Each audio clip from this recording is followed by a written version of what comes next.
They were Russia's best, hand-picked, specially trained. The kind of soldiers Moscow deploys when a situation demands speed, discipline, and the ability to operate under extreme pressure. The elite airborne arm of the Russian military, the VDV, the Vozdушno-Desantny Vojska. And in one coordinated operation, Ukraine didn't just blunt their advance, it dismantled the system supporting them. Not one unit withdrew in clean formation. Not one column executed a textbook retreat. What unfolded was not chaos by accident. It was a layered assault designed to strip away protection, coordination, and support faster than even elite troops could adapt. Here's how it unfolded. The VDV is not conventional infantry. Within Russia's military culture, the blue beret carries symbolic weight. These formations are trained for rapid deployment, vertical envelopment, and holding key terrain under pressure. Their identity is built around speed and resilience, which is why Russian command deployed a VDV formation into a critical corridor in the Kursk region, an area where Ukraine had already shown it was willing to apply pressure across the border. Moscow needed stability. It needed units capable of reinforcing exposed ground and responding quickly if the situation escalated. The VDV moved in across a 12-mile stretch of contested terrain. What Russian commanders did not fully anticipate was how closely the deployment was being monitored. Ukraine's military intelligence apparatus, often referred to as the HEWAR, had been tracking movement patterns from the start. Satellite imagery confirmed staging areas. Signals interception teams monitored radio traffic that revealed elements of the division's internal structure and the positioning of support units. Long-endurance surveillance drones mapped defensive positions, supply routes, and likely fallback points. By the time Ukrainian planners assessed the situation, they were not operating on assumptions. They had a layered picture. They knew where artillery batteries were positioned. They knew where command vehicles rotated. They knew which roads handled supply traffic and which units were responsible for air defense coverage. The operation began before sunrise. The first move was not kinetic, it was electronic. Ukrainian electronic warfare systems began targeting the frequencies used by the VDV for coordination between battalions and forward command posts. The jamming was not absolute. Experienced units shift channels and use backups, but it introduced delay and distortion at a critical moment. In military operations, seconds matter. Communication friction forces hesitation, and hesitation compounds. Roughly 30 minutes after the jamming began, the next layer activated, a coordinated drone wave. This was not a single strike against a single position. It was a synchronized effort targeting multiple identified air defense sites at once. Surveillance drones fed real-time imagery back to operators, while strike drones were directed toward radar systems and missile batteries. Russian operators responded immediately. Missiles launched, guns engaged. Some drones were intercepted. But saturation matters. Air defense systems have limits, reload times, missile counts, engagement arcs. As wave after wave pressed in, coverage thinned. One battery fell silent, then another. Within the first hour, key air defense nodes protecting the corridor were degraded or forced offline. Ukraine monitored the situation in real time. The moment defensive coverage weakened, the operation escalated. Multiple launch rocket systems positioned well behind Ukrainian lines began coordinated strikes on pre-identified artillery positions supporting the VDV formation.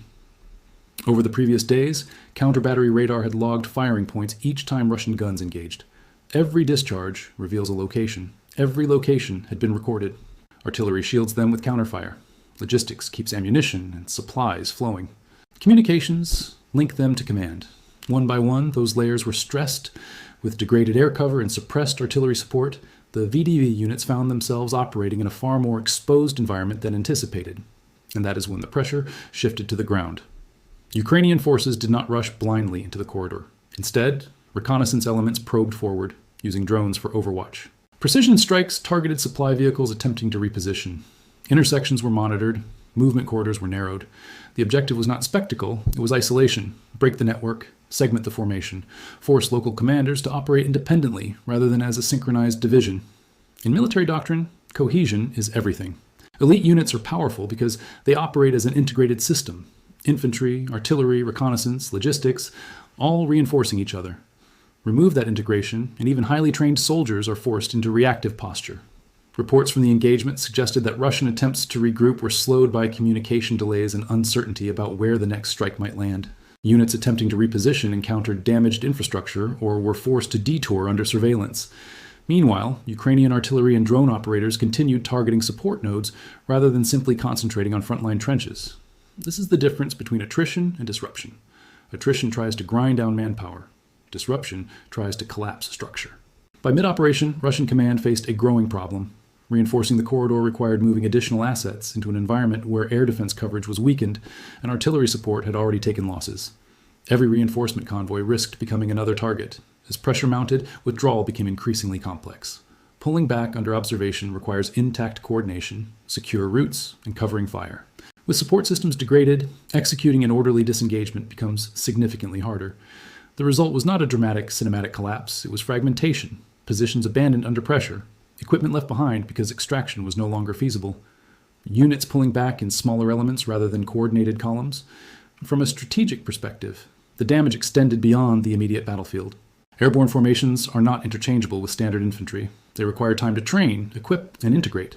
Reconstituting such a force is not a matter of weeks, and that is the deeper impact. The operation demonstrated something critical about the evolution of this war. Ukraine did not need to overpower Russia's elite troops head-on in a conventional clash. It targeted the framework that made them effective. Electronic warfare disrupted coordination. Drone saturation strained air defense.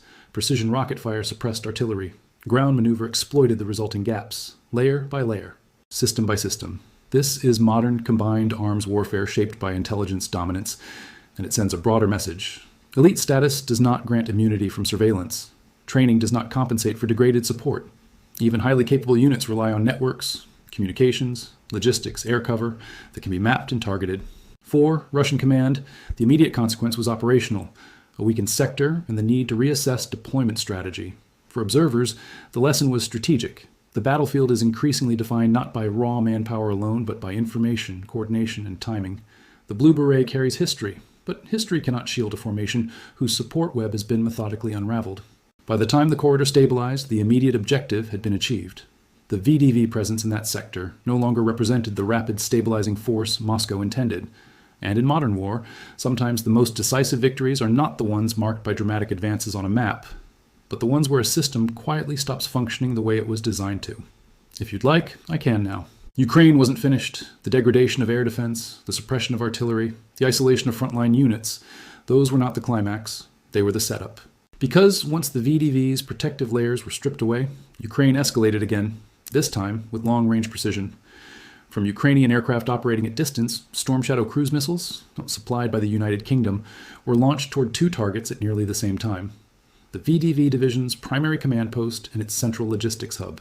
Storm Shadow is not battlefield artillery. It is a deep strike weapon designed for hardened targets. With a range exceeding 155 miles and a penetrating tandem warhead engineered to breach reinforced structures before detonating internally, it is specifically built to neutralize command centers and fortified infrastructure. The Russian command post in the corridor had been reinforced against conventional artillery. It was not reinforced against this. Within minutes, both targets were struck. At the logistics hub, secondary explosions began almost immediately. Fuel stores ignited, ammunition stocks detonated in waves, black smoke rose for hours. What had been staged for sustained defensive operations, fuel, shells, medical reserves, was consumed in a single coordinated strike. At the command post, the impact was quieter but strategically devastating. Senior officers were killed. Communications infrastructure was damaged beyond immediate repair. The division's central coordination node went dark. Battalion commanders attempting to reach higher command received no response. In modern warfare, command and control is the spine of a formation. Remove it, and even disciplined units are forced into fragmented decision-making. Without a shared operational picture, neighboring battalions cannot coordinate maneuver, reinforce weak points, or organize structured withdrawal. That isolation was not incidental. It was the objective. With centralized command disrupted and supply infrastructure burning, Ukrainian forces initiated the ground phase. These were not improvised pushes into uncertainty. Assault elements had been staged in advance, briefed on precise objectives, and supported by real-time drone reconnaissance. Movement corridors had been mapped. Remaining resistance pockets were identified. On the left flank, Ukrainian units advanced toward the main northern supply road feeding the corridor. Within hours, that route was cut. Vehicles attempting movement faced targeted fire or destroyed infrastructure. On the right flank, a second assault element pushed into rear positions, targeting vehicle parks and blocking organized eastward withdrawal. Routes narrowed, options diminished. Encirclement in modern warfare is rarely a perfect ring of troops. It is often the systematic removal of viable movement, resupply, and coordination. That is what unfolded. As pressure mounted, isolated VDV elements faced a rapidly deteriorating situation. Artillery support had been suppressed, air defense coverage weakened, ammunition resupply disrupted, command channels fractured. VDV training emphasizes resilience under pressure, including operating in contested or partially encircled environments. But training assumes the existence of certain structural supports: communications, reinforcement potential, coordinated fire. When those supports are systematically removed, the calculus changes. Through the afternoon and into the evening, Ukrainian units advanced deliberately, isolating clusters of resistance rather than charging fortified points head-on. Drone overwatch identified positions. Loudspeakers and direct negotiation in some sectors offered surrender terms. Groups of Russian soldiers laid down arms. Others attempted breakout maneuvers and were halted. Drone footage released by Ukrainian units later showed captured soldiers being escorted away from the corridor in controlled groups. Blue berets, long associated with Russia's airborne identity, were visible among the prisoners. By nightfall, the operational picture was clear. The VDV formation deployed in that sector had suffered catastrophic losses in personnel, equipment, and command structure. Vehicles were destroyed or abandoned. Ammunition depots were gone. Senior leadership was eliminated. Surviving elements were captured, scattered, or forced into disorganized retreat. Operational destruction does not always mean every soldier is gone. It means the formation no longer functions as a cohesive combat unit, and that threshold had been crossed. The broader implications extend beyond a single corridor. Russia maintains a limited number of airborne formations. Unlike regular motor rifle units, which can be replenished more quickly, albeit often with lower readiness, airborne divisions require prolonged training, specialized equipment, and tight internal cohesion. You cannot regenerate that overnight. Selection pipelines take time. Unit integration takes time. Experience takes time. What was lost in that sector was not merely hardware, it was accumulated capability. Russian planners understand this distinction. Elite formations are often held in reserve or used for decisive moments precisely because they are scarce. Losing one in a failed or overwhelmed deployment creates strategic hesitation. Future deployments of remaining VDV elements may become more cautious. Commanders may hesitate before committing airborne units into exposed corridors without layered protection. Risk tolerance shifts, and that shift carries consequences. On the battlefield, Ukraine gained ground and prisoners. In the strategic arena, Ukraine demonstrated the effectiveness of integrated operations: electronic warfare, drone saturation, precision deep strike, and synchronized ground maneuver executed in sequence. It was not brute force alone, it was sequencing. Strip air defense, suppress artillery, eliminate logistics, decapitate command, isolate units. Advance on chosen terms. This kind of operation requires intelligence, depth, coordination, and timing. It signals a level of operational maturity that reshapes how future engagements are calculated. For Russian command, the after-action assessments would be stark. Air defense systems overwhelmed by saturation, artillery positions mapped and targeted. Command nodes vulnerable to long-range precision strike. Logistics hubs insufficiently dispersed, communications degraded at critical moments. Each lesson forces adaptation. But adaptation requires time, and time in war is rarely abundant. As darkness settled over the corridor, the immediate battle concluded. The larger war continued, yet something had changed. An elite formation once seen as a stabilizing force had been dismantled through layered pressure. The message was not simply about one division, it was about vulnerability. Elite status does not guarantee survivability in an environment dominated by surveillance, precision, and coordinated systems disruption. And in modern conflict, the side that best integrates intelligence with timing often dictates the tempo. If you'd like, I can now. And that caution, that hesitation, is a victory in itself. Because when an army begins holding back its most capable units out of fear of losing them, it has already surrendered something critical. Initiative, momentum in war is not just about who advances on a map. It's about who forces the other side to react, who dictates timing, who makes the opponent second-guess every deployment. An adversary that fights carefully, that hesitates before committing elite formations, that keeps its best troops further from the front than planned, is an adversary that has been psychologically shifted onto the defensive. Ukraine did not just dismantle a division. It shook confidence in one of Russia's most capable forces. And confidence, on a battlefield like this, matters almost as much as hardware. The VDV was supposed to stabilize the corridor. It was supposed to be the answer to Ukrainian pressure in Kursk: disciplined, mobile, resilient. Instead, it became a case study. A case study in what happens when intelligence preparation meets synchronized execution. Ukraine didn't overpower them through raw numbers alone. Ukraine studied them, mapped them, identified every air defense position, logged every artillery firing point, tracked supply routes, monitored communications, stripped away protection layer by layer. Electronic warfare first, drone saturation second, precision rocket fire third, long-range deep strike fourth, ground maneuver last. By the time infantry moved, the outcome had already been shaped. The VDV did not falter because they lacked training. They faltered because the operational framework around them was methodically dismantled before the first decisive ground engagement even began. That is the uncomfortable reality emerging from this phase of the war. Preparation now precedes destruction.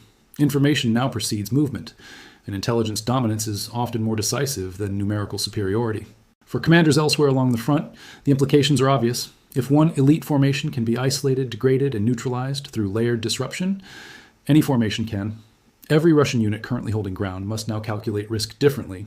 Every logistics hub becomes a potential target. Every command post becomes a vulnerability. Every concentration of forces risks being mapped before it ever engages. And once that awareness spreads, behavior changes. Units disperse more cautiously. Movements become slower. Offensives require longer preparation. Reinforcements are committed more conservatively, all of which slows tempo, and tempo, once lost, is difficult to regain. This is how strategic shifts happen, not always through dramatic territorial breakthroughs, but through accumulated pressure that alters how the other side fights. The destruction of a single airborne division does not end a war, but it can change how the war is approached. The question now circulating quietly among Russian commanders is not dramatic, it is practical. If this level of coordination can be repeated, are we prepared for it? And that question, repeated enough times across enough sectors, creates hesitation. Hesitation creates delay. Delay creates opportunity.